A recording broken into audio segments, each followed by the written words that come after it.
Bacana, gravando. Eu esqueci de falar no último, o último tópico que estava escrito ali no, eita caramba, no quadro anterior, né? Criticou o governo alemão fortemente. O Marx criticou o governo alemão de forma tão severa que chegou ao ponto dele ser convidado a se retirar. E melhor ainda, se eu não me engano, França e Bélgica foram dois lugares onde ele morou e o governo alemão fez pressão para Marx ser expulso desses lugares também. Aí ele foi para Londres e ficou lá até o fim da vida. Olha só, galera, o próximo passo, e o mais importante, é isso aqui.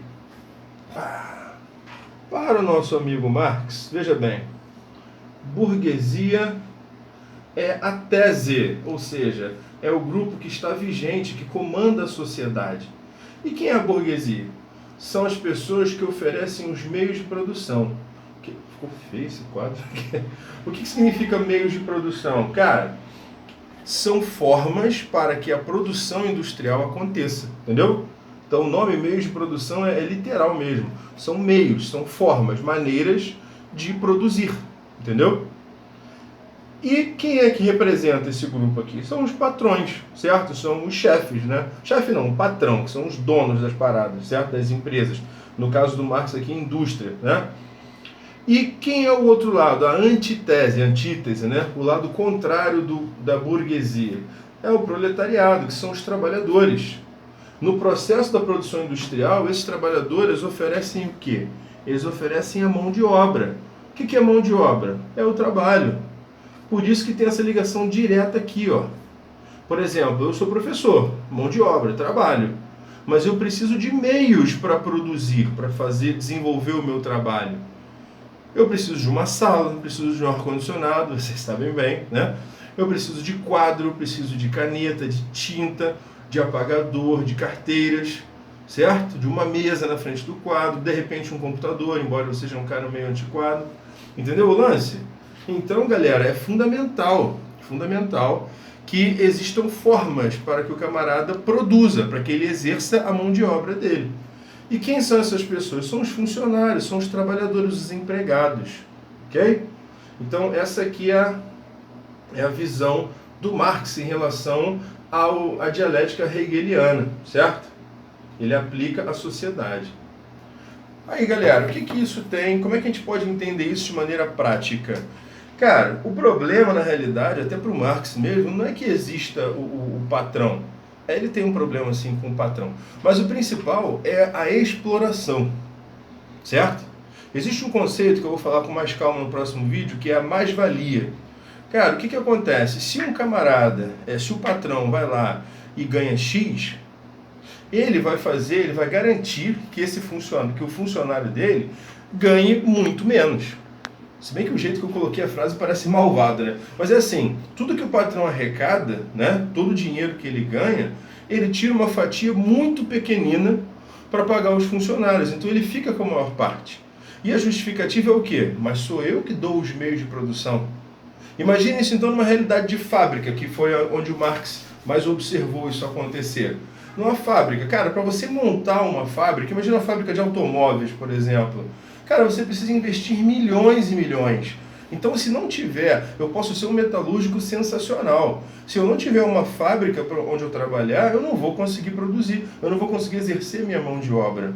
Entenderam? Só que isso é um processo que acontece para sempre, né? O patrão, que é o burguês, de acordo com o termo do Marx, é o camarada que vai lá e investe o dinheiro, né, para que exista a fábrica. Só que ele vai ficar ganhando, sei lá quantas vezes mais do que o funcionário para sempre. Entendeu? Então rola uma exploração muito pesada. O grande lance é, será que não deveria ter uma separação, uma fatia desse bolo? Imagina, toda a renda que o camarada recebe, né, pelo trabalho naquela fábrica é um bolo, né? Será que esse bolo não deveria ser um pouco melhor fatiado?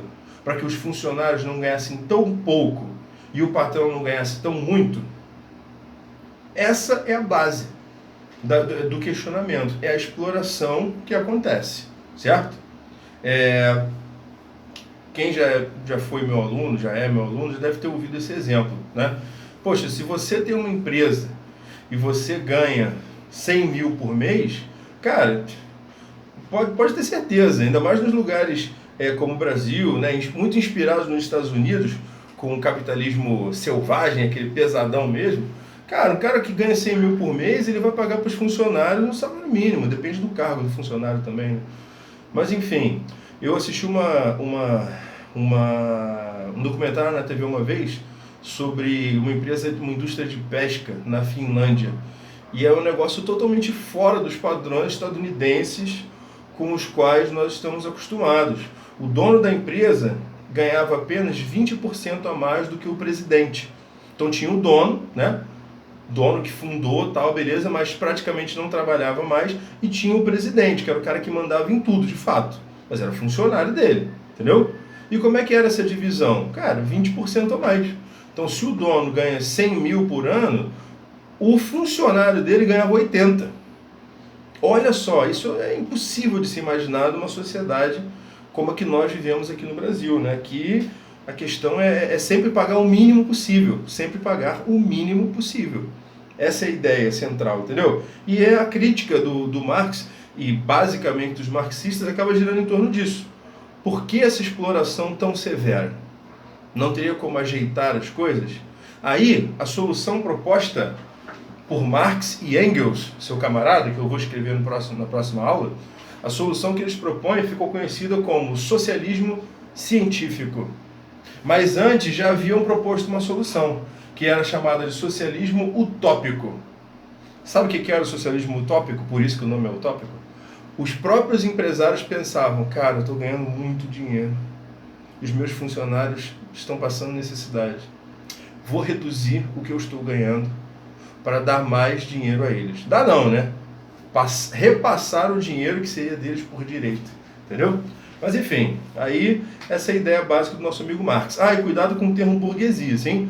Burguesia aqui, né, nesse período, Revolução Industrial, essa questão, aliás, pós-Revolução Industrial, da mudança do trabalho. Então esse termo burguês aqui não tem nada a ver com o burguês lá do feudalismo, né? Se bem que existe uma ligação, né? Os burgueses daquela época começaram a trabalhar, começaram a ter muito dinheiro, começaram a ficar ricos, mas eram até famosos por serem mal educados, né, tal, não tinha nada de nobres.